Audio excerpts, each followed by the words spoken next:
Hi, my name is Megan Maldonado. Welcome back. This is the Reading Middle English series for beginners to reading Middle English.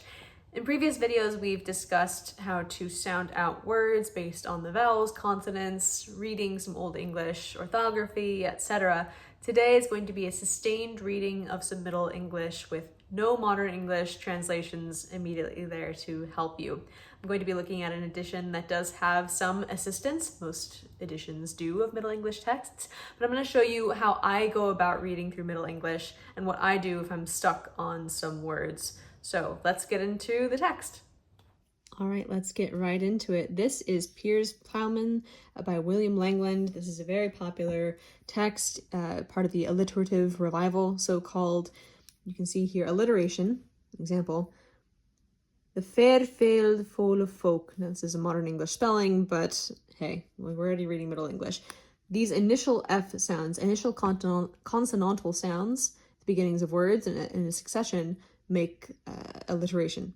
You have that sound. This was a stylistic choice, and so you're going to see that throughout this poem. These are not rhymed lines, but they are put together through alliteration. Okay, let's get to reading. You'll notice here, actually before I even start, this is the only Middle English text on this page, right? Look at all the notes requisite to be able to read and understand these lines. Now, I emphasize understand here because reading Middle English is not just about getting the one-to-one translation from Middle English to Modern English. You can do that, and that's critical. Still, a big chunk of reading Middle English is understanding historical context and cultural things that may have died out since the Middle Ages. That's what a lot of these notes are for. A lot of them are historical. Some of them are interpretive for the poetry. We'll look at an example in a second. Let's get into the reading. In a summer season, when soft was the sun, he shopped me into shrewdes as he a shape were.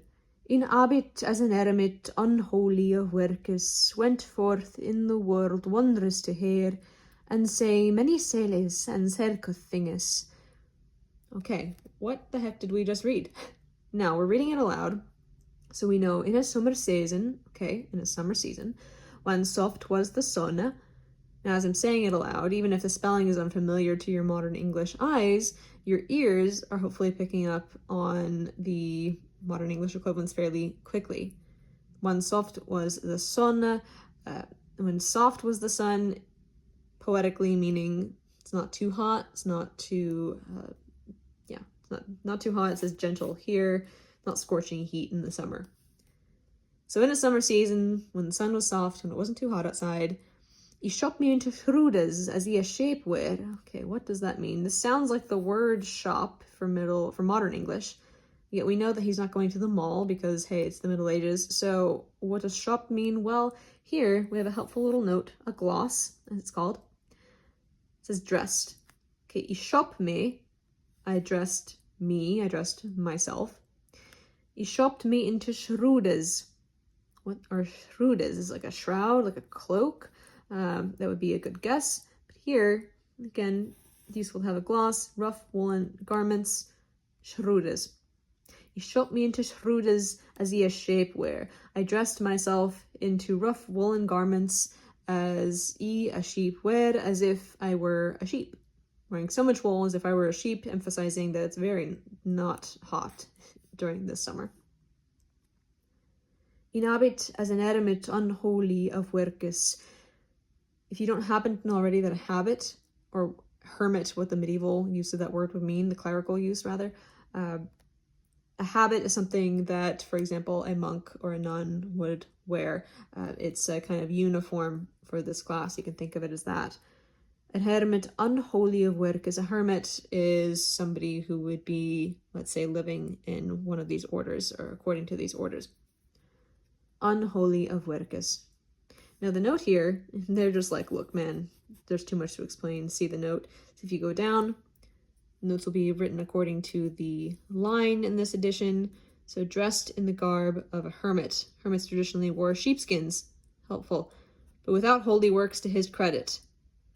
So he is dressed like a hermit, but he hasn't got the works to back it up. Interesting that he is telling us that. We'll have to keep that in mind. went forth in the world wondrous to hear, and say many sailors and selcuth thinges. Went forth in the world, wonders to hear. This might be tricky. It's spelled like here as in a place, but hear, contextually, to hear, to listen, in this use of the word makes more sense than to hear as in to be right here. So context is helping you out to determine what that word means in this context. Well, redundant. You get what I'm saying. Went forth in the world, wonders to hear, and say many sailors and selcuth thinges. And say, this might be tricky for you because it looks like and sounds like say, to speak. But to speak many sailors, which we have glossed as wondrous sights, can also be glossed as marvels, and selcuth thinges, we know what things means. Selcuth, strange. Just an old word that you get to now be familiar with. Now, does it make more sense that he's going out into the world to speak these things, or maybe to see them? Because that is, in fact, what this word means. And say many, as in to see. And say many sailors and selcuth thinges. And here we're told, actually there's no note for number 5, but for 4th line here, says that the dominant theme of the poem, journeying and seeking, later embodied in the pilgrimage, etc.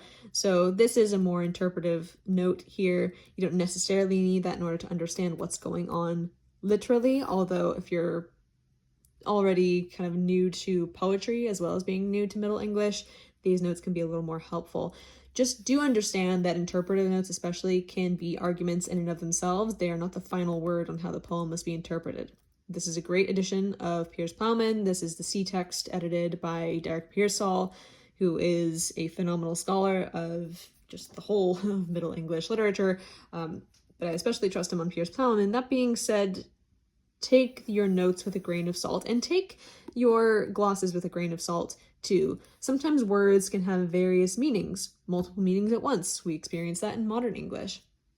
It's important to see, okay, this is probably what's being said here, but if you happen to be doing some close reading, you're really digging into the text and trying to figure out what it could be saying, sometimes only putting one potential meaning of a word doesn't mean that it's the only potential meaning of a word.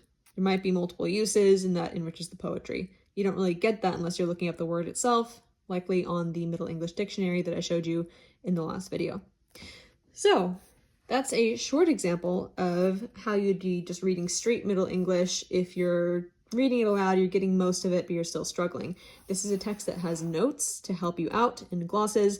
Just remember not to take these as scripture, so to speak.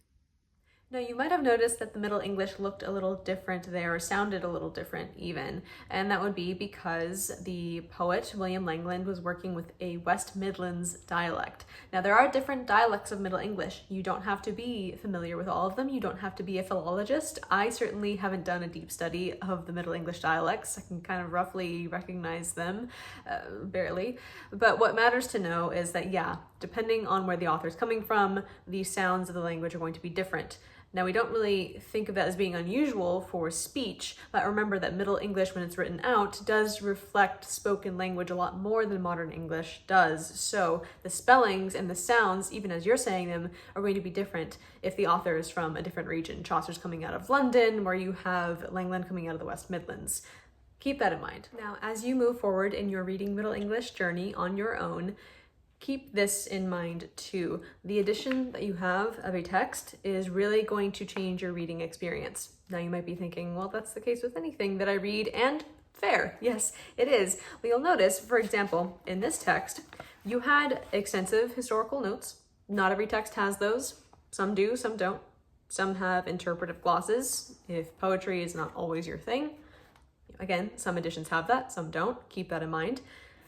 These little glossings here on the side for the actual Middle English language, they assume that you know what word you're struggling with, right? There is no, let's say, little footnote 1 next to summer and a 1 over here for summer, right? They're assuming that you know exactly what word you're getting stuck on and the order in which you're getting stuck. I guess.